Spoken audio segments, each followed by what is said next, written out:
मेरे महबूब कयामत होगी, मेरे सामने वाली खिड़की में एक चांद का टुकड़ा रहता है। देखा ना आए रे तो जाना, आए रे रख दी निशाने पे जान। दिल में हसीना से यूं मुलाकात हो गई। ये जीवन है, इस जीवन का ये शाम मस्तानी मदहोश की। सभी देखने वालों की खिदमत में मैं जावेद नसीम एक बार फिर आपकी फरमाइश पे आपके सामने हाजिर हूँ और आप तमाम लोगों की खिदमत में अपना आदाब, सलाम और नमस्कार पेश करता हूँ। और आज मैं आप लोगों के सामने जिस फनकार की बात करने जा रहा हूँ वो एक ऐसा अदाकार है, एक ऐसा फनकार है कि जिसने बिल्कुल चिराग की तरह से अपनी कैरियर की शुरुआत की और एक ऐसा वक्त आया कि जब इंडस्ट्री पे वो एक सितारे की तरह छा गया, एक सूरज की तरह रोशन हो गया।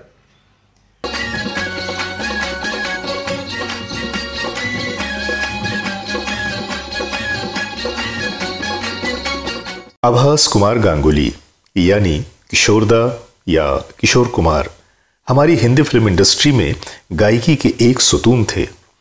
यूं तो उनकी पैदाइश खंडवा में 4 अगस्त 1929 को हुई थी, पर उनकी कर्म भूमि बंबई साबित हुई। ये तो आप सब जानते ही हैं कि किशोर कुमार बड़े खुशमिजाज और रंगारंग तबीयत के मालिक थे और ऊपर वाले ने उन्हें कई तरह की प्रतिभाओं से नवाजा था। Singing, acting, writing, direction, production, यानी कोई भी क्षेत्र उनसे बचा हुआ नहीं था। 1948 में बनने वाली फिल्म जिद्दी से उनकी शुरुआत एक गायक की हैसियत से हुई। वो सिंगर बनना चाहते थे और उनके बड़े भाई अशोक कुमार जी उन्हें अदाकार बनाना चाहते थे। नतीजा ये हुआ कि उन्होंने फिल्मों में काम करना शुरू कर दिया और उन्होंने 22 फिल्मों में एक्टिंग भी की। ये और बात कि उनमें 16 फिल्में फ्लॉप रहीं। जब उन्होंने सिंगिंग की शुरुआत की थी तो के.एल. सहगल साहब से बड़े मुतासिर थे, बल्कि इतने ज़्यादा मुतासिर थे कि एक गाना जो उन्होंने जिद्दी के लिए 1948 में गाया था उसे सुनकर लगता था कि ये गाना सहगल जी ने ही रिकॉर्ड किया है। की तमन्ना कौन करे बात 1950 की है कि जब सचिन देव बर्मन जी एक मौका पर अशोक कुमार जी के घर गए और वहां उन्होंने किशोर कुमार जी को सहगल साहब की नकल उतारते हुए सुना। बर्मन दा ने कहा कि किशोर कुमार की आवाज तो बड़ी अच्छी है, लेकिन क्या ही बेहतर हो कि अगर गाने का शौक रखते हैं तो दूसरे की नकल करना छोड़ दें और अपनी गायकी का स्टाइल पैदा करें। और इस तरह किशोर साहब बर्मन दा की सरपरस्ती में आ गए और शुरू हुआ किशोर दा की गायकी का एक ऐसा सफर जिसपे वो आगे ही आगे बढ़ते चले गए। जीवन के सफर में राही मिलते हैं बिछड़ जाने को। उधर बर्मन दा की कंपोजिशन और धुनों ने लोगं को अपना दीवाना बना रखा था। उनकी धुनों में एक खास अदा थी कि सुनने वाले बता देते कि ये धुन किसने बनाई है। हो तुम या कोई हकीकत कौन हो तुम बतलाओ, कि सुनने वाले बता देते कि ये धुन किसने बनाई है। और खास तौर से वो धुनें जो बहुत मखमली और नाजुक सी थीं और जिन धुनों के लिए उन्होंने रफ़ी साहब की आवाज़ का इस्तेमाल किया था। बर्मन दा काम के प्रति बड़े डिसिप्लिन रखने वाले और क्वालिटी से कभी कंप्रोमाइज़ नहीं करने वाले इंसान थे। यही वजह थी कि किशोर कुमार साहब से बेइंतहा मोहब्बत रखने के बावजूद और उन्हें अपना दूसरा बेटा मानने के बावजूद जब उन्हें लगा कि इस कंपोजिशन में किशोर कुमार की नहीं बल्कि किसी और की आवाज़ चाहिए तो उन्होंने ऐसा ही किया।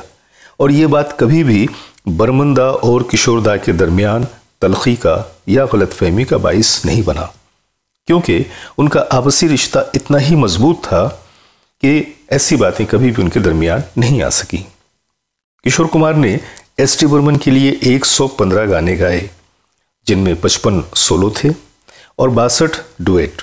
खिलते हैं गुल यहाँ खिल के बिखरने को। जब फिल्म मिली की रिकॉर्डिंग का वक्त आया, उस वक्त एस.टी. बर्मन साहब बीमारी से बड़े परेशान थे। उनकी तबीयत बहुत ही खराब चल रही थी। उन्होंने जब बड़ी सुनी सुनी है जिंदगी की धुन बनाई तो उसे किशोर दा से रिकॉर्ड करवाना चाहा। बड़ी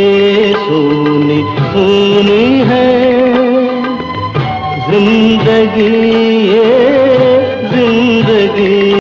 रिकॉर्डिंग से पहले रिहर्सल के वक्त जब किशोरदा बर्मन के घर गए और उन्हें देखा तो उन्हें देखकर बड़े दुखी हुए, क्योंकि बर्मन की हालत ऐसी नहीं थी कि वो रिकॉर्डिंग में जा सकते। अब बर्मन की जिद ये थी कि वो हर हाल में इस गाने को रिकॉर्ड करना चाहते थे और अपनी नज़रों के सामने करना चाहते थे, और वो रिकॉर्डिंग पे जाने के लिए तैयार भी थे। वो रिकॉर्डिंग की वजह से हॉस्पिटल जाने को तैयार नहीं थे और उन्होंने साफ मना कर दिया कि मैं रिकॉर्डिंग से पहले हॉस्पिटल नहीं जाऊंगा। तब किशोर जी ने उनकी हालत के पेश नज़र एक झूठ का सहारा लेते हुए उन्हें हॉस्पिटल जाने के लिए तैयार किया। उनकी हालत को देखते हुए जिंदगी में पहली बार किशोर जी को एक झूठ कहना पड़ा। उन्होंने कहा कि दादा, रिकॉर्डिंग कैंसिल कर दीजिए, आज मेरी आवाज़ ठीक नहीं। और बनावटी आवाज़ निकालकर बर्मन से यूं बात करने लगे कि बर्मन जी को भी ऐसा लगा कि वाकई आज किशोर जी का गला ठीक नहीं। किशोर जी ने उनकी हालत के पेश नज़र एक झूठ का सहारा लेते हुए उन्हें हॉस्पिटल जाने के लिए तैयार किया। वो तैयार तो हुए, पर कहा, देखो, मैं अगर रिकॉर्डिंग की अगली तारीख तक रिकॉर्डिंग पे नहीं आ सका तो भी तुम उसे उसी तरह रिकॉर्ड करना जैसा मैंने तुम्हें बताया है, और ये सोचना कि मैं सामने खड़ा हूं। पर उसी दिन उन पे पैरालिसिस का हमला हुआ और वो कोमा में चले गए। और फिल्म मिली कि इस गाने की रिकॉर्डिंग बर्मन के बगैर ही हुई। किशोर कुमार जी को हमेशा ये दुख रहा कि अपनी आखिरी धुन जिसे वो अपने सामने रिकॉर्ड करवाना चाहते थे नहीं करवा सके।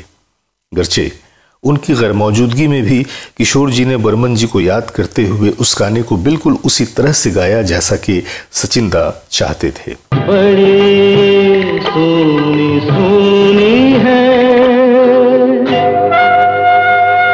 अक्सर बेशतर उन्हें यह गम छेड़ जाता कि उन्होंने सचिन बर्मन जी से एक झूठ बोला, और झूठ चाहे किसी की जान बचाने की खातिर बोला जाए, पर झूठ तो झूठ होता है ना। आज की कहानी यहीं तक, जबकि किशोर कुमार जैसे इंसान ने एक झूठ का सहारा लिया सिर्फ इसलिए कि वो बर्मन को उस तकलीफ से बचाना चाहते थे। अब अपने दोस्त जावेद नसीम को इजाज़त दीजिए। बहुत सारी मोहब्बतों के साथ आप सबों की खिदमत में आदाब, सलाम और नमस्कार। जिस रोज से देखा है उसको हम शमा जलाना भूल गए, कदमों में तेरे निकले मेरा दम है बस यही अरमान। आज रुसवा तेरी गलियों में मोह, एक अजनबी हसीना से ये जीवन है, इस जीवन का यही। ये शाम मस्तानी मदहोश किए जाए और दे जाते हैं यादें तन्हाई में तड़पाने को। ओ देर से कितनी दूर खड़ी हो और करीब आ जाओ, हिल के बिखरने को मिलते हैं दिल यहाँ। बड़ी सोनी सोनी है जिंदगी ये।